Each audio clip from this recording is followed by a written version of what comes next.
Amen Court is a delightful enclave that is set back from the bustle of modern London and is located just a stone's throw from St. Paul's Cathedral.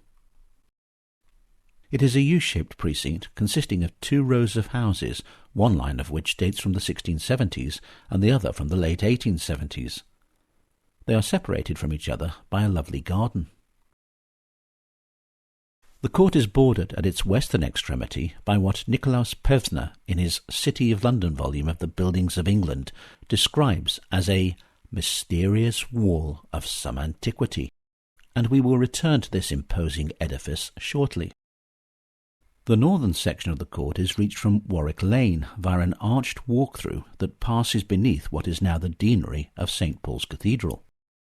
Until 1876, the ground on which this section stands was occupied by the Oxford Arms, a noted coaching inn from whence coaches bound for Oxford and the West Country once departed.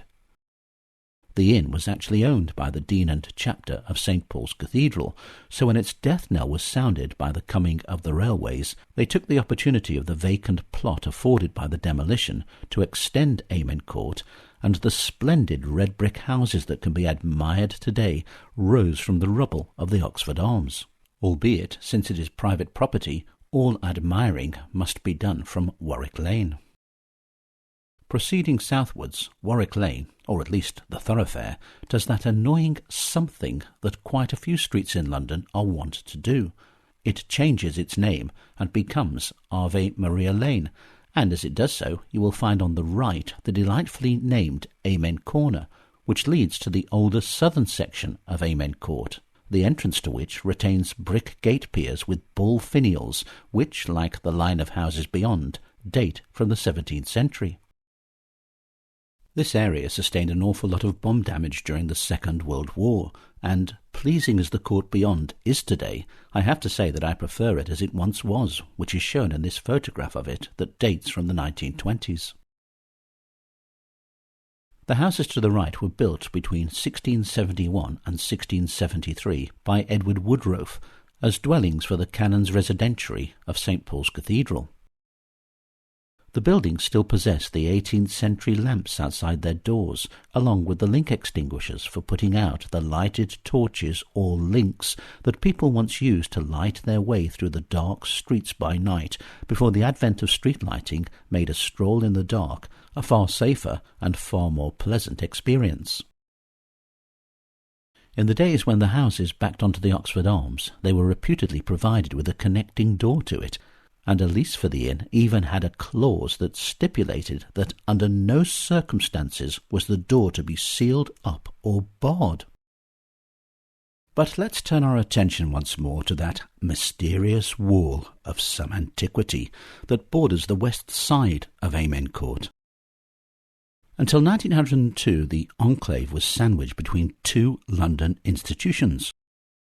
To its southeast rose the soaring majesty of St. Paul's Cathedral, whereas to the northwest stood the imposing bulk of the infamous Newgate Prison. The prison stood at the junction of Old Bailey and Newgate Street on the site now occupied by the Central Criminal Court, or the Old Bailey as it is universally known. Although it was demolished and rebuilt several times, the prison occupied this site for over 700 years, from 1188 to 1902, in which time it saw several incarnations. In 1769, for example, it was decided to rebuild the prison, and George Dance the Younger set about designing the new jail in what was known as the architecture terrible style, a style advocated by the French architect Jacques-François Blondel, who promoted the idea that the form of the building itself would proclaim its function and serve as a deterrent and so achieve a repulsive style of heaviness that would declare to the spectators outside the confused lives of those detained inside, along with the force required for those in charge to hold them confined. As the building was nearing completion, in June 1780 the Gordon riots broke out, and the rioters set fire to the prison, causing a huge amount of damage.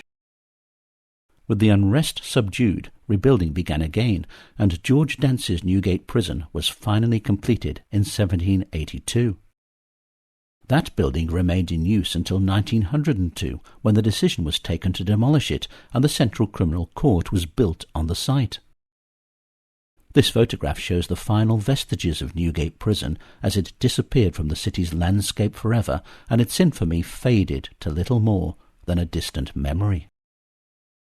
Next to the prison, and beyond this section of the western wall of Amen Court, was located the Sessions House, where the trials of those incarcerated in the prison took place. On the other side of the wall there was a passage with iron bars over it, which was officially known as Birdcage Walk.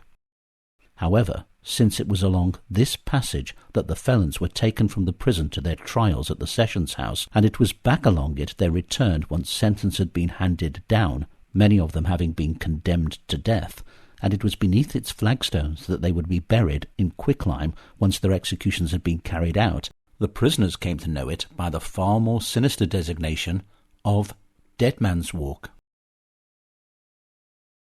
Needless to say, with a heritage like that, the wall, both metaphorically and physically, casts a dark shadow over the otherwise tranquil oasis of Amen Court. That the wall is haunted is not disputed. In fact, it would be more surprising if it wasn't. It is over the nature of what exactly it is that haunts the wall that debate rages. Some witnesses have described what they have seen as having the appearance of a large black cat. Others say that it more resembles a black dog, whilst a large number of witnesses have described it as a shapeless black blob which shuffles along the top of the wall, slithers down into the courtyard, where it melts away into thin air. It is always accompanied by an obnoxious smell, and is often accompanied by limping, dragging footsteps that emanate from the other side of the wall. Legend, though, has no doubt what it is, for legend knows it as the Black Dog of Newgate, and its story goes back to the reign of King Henry III, when a fearsome famine raged across London. The markets went empty. The rich fled the city for their country abodes, and the poor, left to fend for themselves, starved in their thousands. None were poorer than the poor felons incarcerated behind the grim walls of Newgate Prison. What little food there was had soon run out, and so, in their desperation, prisoners began eating other prisoners. More importantly, the older prisoners conspired to eat the newer prisoners. Well, there was more meat on them, wasn't there? One day there was brought to the prison a stranger, a scholar, a sorcerer who, so it was claimed, by charms and devilish witchcrafts had done much hurt to the king's subjects. Nobody knew who he was, nobody knew from whence he came or where he'd been. But they ate him anyway, deeming him to be good meat. Foolish, foolish felons. It started with a stench. The stench of a graveyard, the stench of a charnel house, the stench of death and decay. This was followed by the sounds of strange groans and cries, as if some creature were in great pain and torments. And then from the night-time shadows it came, the spirit of the scholar in the shape of a hideous black dog, with eyes of fire and jowls that dripped with blood.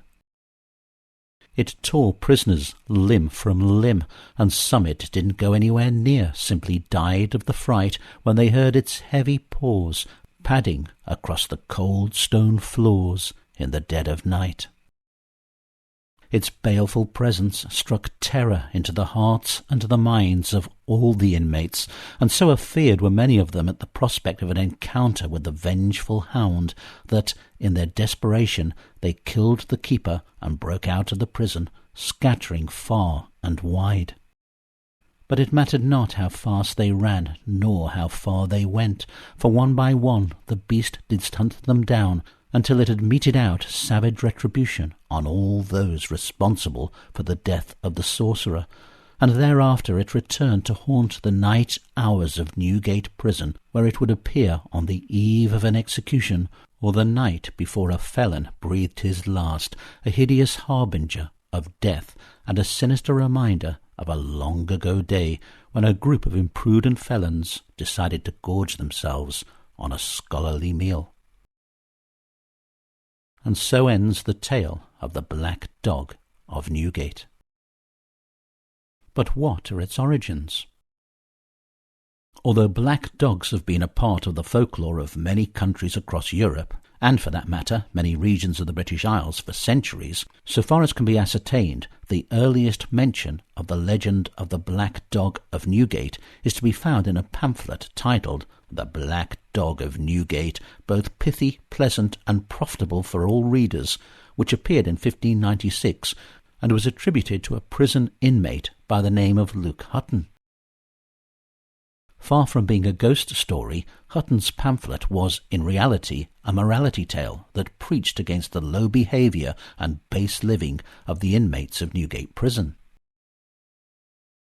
He dedicated the pamphlet to the then Chief Justice, Sir John Popham, a move that seems to have been a wise one on his part, as it appears to have secured his release from Newgate, although he evidently didn't take the preachings of his pamphlet with him into freedom, as he was executed in York in 1598 for committing a robbery on St. Luke's Day.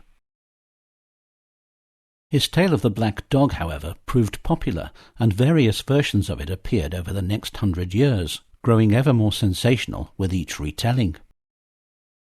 In 1603, for example, the Earl of Worcester's men staged a version of a play titled The Black Dog of Newgate at Philip Henslow's Rose Theatre on Bankside, which may have been based on Luke Hutton's pamphlet, although, since the play is now lost and Henslow records it in his diary as a comedy, we can't be certain that the play was in fact a reworking of Hutton's pamphlet.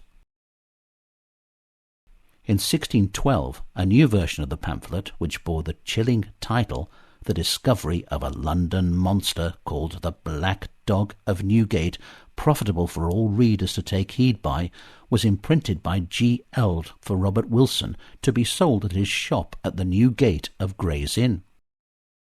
What is notable about this particular pamphlet is that it is the first to feature a depiction of the Black Dog, along with a representation of one side of the postern of Newgate showing a tower with a grated door leading to grated chambers above, from one of which a disconsolate prisoner is staring out from behind the bars.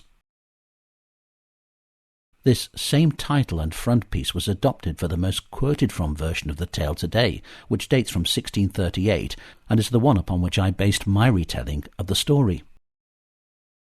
In this version, the narrator enters a tavern, appropriately called the Black Dog, and strikes up a conversation with a poor, thin-gut fellow to whom he recounts an old chronicle about a walking spirit in the likeness of a black dog gliding up and down the streets a little before the time of execution. He then tells him the story of the famine, the eating of the sorcerer, and the subsequent emergence of the Black Dog. Signor Thingut, as he calls him, doesn't believe the tale and tells him that he thinks it rather an idle fiction than a probable truth. He continues that he knows only of a great black stone standing in the dungeon called Limbo, the place, he says, where the condemned prisoners be put after their judgment, upon which they set a burning candle in the night, against which I have heard that a desperate condemned prisoner dashed out his brains. And in this form, the tale of the fearsome spectre of the Black Dog of Newgate slithered down the centuries to become an established part of London's rich folklore. Newgate Prison is now long gone, and the mysterious wall of some antiquity is all that remains, above ground and visible to the public gaze at least, to remind us of its presence here. When the prison was finally closed in 1902 and demolition commenced the following year, it was hoped beyond hope that the revenant of the Black Dog would go with it. But it was not to be, for it is told in hushed tones in these parts that, should anyone stand and gaze upon the wall, as a faint breeze rustles the bushes at the far end of Amen Court, and should an amorphous dark shadow slither along the top of the wall, the beast is about, its curse has been cast, and it bodes ill for those who have been brave enough, some might say foolish enough, to gaze upon the wall. We shall now watch for an hour and a half.